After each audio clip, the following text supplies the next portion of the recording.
जिले की सबसे बड़ी अधिकारी डीएम नेहा शर्मा एक सुबह सादे कपड़ों में बिना किसी सरकारी रौब के सब्जी खरीदने बाजार पहुंची।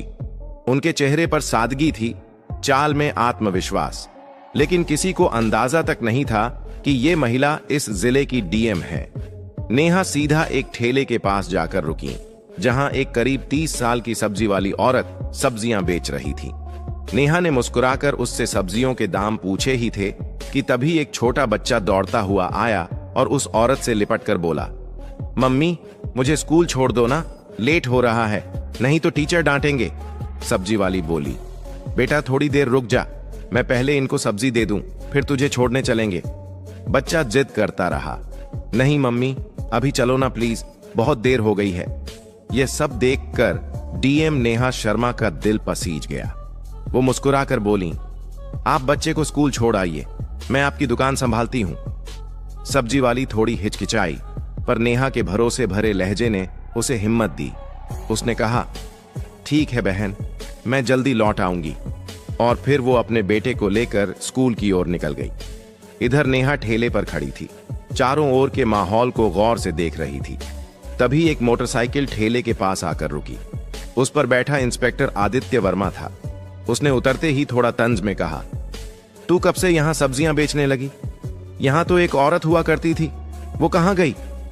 नेहा कुछ कहती, उससे पहले ही वह सब्जी वाली औरत वापस लौट आई। इंस्पेक्टर को देखकर उसके चेहरे पर घबराहट छा गई। झुककर बोली, क्या चाहिए आपको इंस्पेक्टर साहब? जो मन हो ले लीजिए। इंस्पेक्टर ने बेजा हुक्म दिया, आधा किलो टमाटर दे, 1 किलो भिंडी और आधा किलो परवल भी देना। औरत ने बिना कुछ कहे जल्दी जल्दी सब्जियां तौल दी। इंस्पेक्टर बिना एक भी पैसा दिए मोटरसाइकिल पर बैठा और चलता बना। यह सब देख नेहा शर्मा स्तब्ध रह गईं। कुछ पल खामोशी में बीते, फिर उन्होंने सब्जी वाली से पूछा, बहन उसने पैसे क्यों नहीं दिए? आपने उससे कुछ कहा क्यों नहीं? औरत की आंखों में मजबूरी साफ दिख रही थी। धीमे स्वर में बोली, बहन क्या कहूं, ये इंस्पेक्टर रोज ऐसे ही सब्जियां ले जाता है।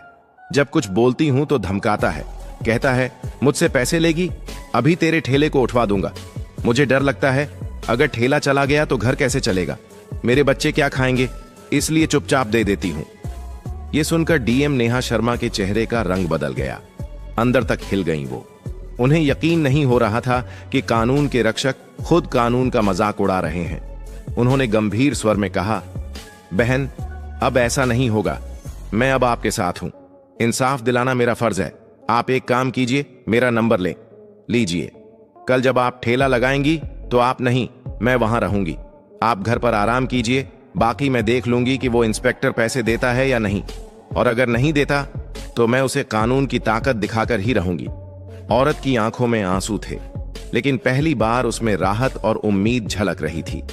अगली सुबह नेहा शर्मा ने एक गांव की औरत का भेष बनाया। ना कोई मेकअप, ना कोई पहचान। साधारण साड़ी पहने, सिर पर पल्लू रखे वो ठेले पर आ खड़ी हुई। ठेले पर ढेर सारी सब्जियां सजाई गईं। सब कुछ तैयार था। कुछ ही देर में वही इंस्पेक्टर आदित्य वर्मा अपनी मोटरसाइकिल पर वहां पहुंचा। इंस्पेक्टर आदित्य वर्मा ने अपनी मोटरसाइकिल ठेले के पास लगाई और घूरते हुए बोला, क्या बात है, आज फिर तुम यहां? वैसे तुम उसकी क्या लगती हो? कल भी तुम यहीं थी और आज भी। नेहा शर्मा, जो अब भी गांव की एक आम महिला के रूप में खड़ी थीं, धीरे से बोली, मैं उसकी बहन हूं, इसलिए आज उसकी जगह ठेला संभाल रही हूं। इंस्पेक्टर ने घिनौनी मुस्कान के साथ कहा, तो तुम तो अपनी बहन से भी ज्यादा खूबसूरत निकली, बहुत प्यारी लग रही हो आज। फिर आंखों से उसे ऊपर से नीचे तक देखता रहा और बेहूदे लहजे में बोला, वैसे छोड़ो ये सब, मुझे 1 किलो टमाटर चाहिए और साथ में थोड़ा धनिया और मिर्च भी दे देना। नेहा ने बिना कोई प्रतिक्रिया दिए सब्जियां तौली और चुपचाप उसके हाथ में दे दी।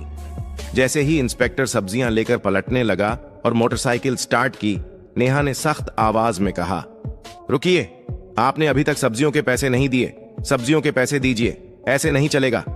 इंस्पेक्टर झुंझलाकर बोला, कौन से पैसे? मैं तो रोज फ्री में लेता हूं, अपनी बहन से पूछ लेना, वो तो कुछ नहीं कहती, और तुम ज्यादा जुबान मत चलाओ मेरे सामने। वो फिर से जाने लगा। तभी नेहा ने तेजी से कहा, आप मेरी बहन से चाहे जैसे लेते हो, लेकिन मुझसे नहीं, सब्जियों के पैसे देने होंगे। हमें भी पैसे खर्च करके ही ये सब्जी लानी पड़ती है, और अगर हम एक दिन सब्जी न बेचें तो हमारे घर का चूल्हा नहीं जलता। आप जैसे लोग फ्री में सब्जी ले जाकर हमारे पेट पर लात मारते हैं। इतना सुनना था कि इंस्पेक्टर का घमंड भड़क उठा। उसने गुस्से में आकर एक जोरदार थप्पड़ नेहा के गाल पर जड़ दिया। नेहा लड़खड़ाई, लेकिन खुद को संभाल लिया। आंखों में आंसू थे, लेकिन आत्मसम्मान अब और चुप रहने को तैयार नहीं था। नेहा ने कांपती आवाज में कहा, आपने एक महिला पर हाथ उठाकर बहुत बड़ी गलती की है। इसका अंजाम भुगतना पड़ेगा आपको। इंस्पेक्टर और भड़क गया, गुस्से में चिल्लाया, तू मुझे सिखाएगी? तेरी इतनी औकात? अभी बताता हूं। फिर उसने नेहा के बाल खींच लिए। नेहा दर्द से कराह उठी, लेकिन बाल छुड़ाकर बोली, ये सब बहुत गलत हो रहा है। मैं तुम्हारे खिलाफ रिपोर्ट करवाऊंगी। तुम्हें सब्जियों के पैसे देने ही होंगे। लेकिन इंस्पेक्टर अपनी हैसियत के नशे में डूबा हुआ था। बोला, रिपोर्ट? तेरी इतनी औकात है? तू एक सब्जी बेचने वाली और मैं इस थाने का इंस्पेक्टर। मैं तुझे यहीं खड़े खड़े खरीद सकता हूं। ज्यादा जुबान चलाई तो उल्टा तुझे ही जेल में डाल दूंगा। इतना कहकर वो मोटरसाइकिल स्टार्ट कर वहां से चला गया। नेहा गुस्से से कांप रही थीं, लेकिन अब भी उन्होंने खुद को संयमित रखा। वो जानना चाहती थीं कि ये इंस्पेक्टर कितनी हद तक गिर सकता है। कुछ पल ठेले के पास बैठने के बाद उन्होंने सब्जी वाली को फोन किया और कहा, अब तुम ठेले पर आ जाओ। मैं तुम्हें माफ कर रही हूं, लेकिन ये आखिरी मौका है। अगली बार अगर किसी भी गरीब की आवाज मुझ तक पहुंची, अगर फिर किसी ने कहा कि थाने में अन्याय हुआ है, तो मैं तुम दोनों को सिर्फ सस्पेंड नहीं, सलाखों के पीछे डालूंगी, और इस बार कोई माफी नहीं होगी। दोनों अफसरों ने सिर झुका लिया। उनका आत्मसम्मान चूर चूर हो चुका था, लेकिन अब उनमें सुधार की एक सच्ची झलक थी। नेहा शर्मा ने थाने से बाहर निकलते वक्त एक नजर पूरे स्टाफ पर डाली और बोली, पुलिस की वर्दी डराने के लिए नहीं, भरोसा देने के लिए होती है। इस वर्दी की इज्जत तभी होगी जब इसे पहनने वाले खुद इज्जत देना सीखेंगे। डीएम के जाते ही पूरे थाने में सन्नाटा छा गया। सबके चेहरों पर शर्म और सोच की लकीरें थीं। उस दिन के बाद पूरा थाना जैसे बदल गया। अब न कोई रिश्वत लेता था, न किसी गरीब की आवाज दबाई जाती थी।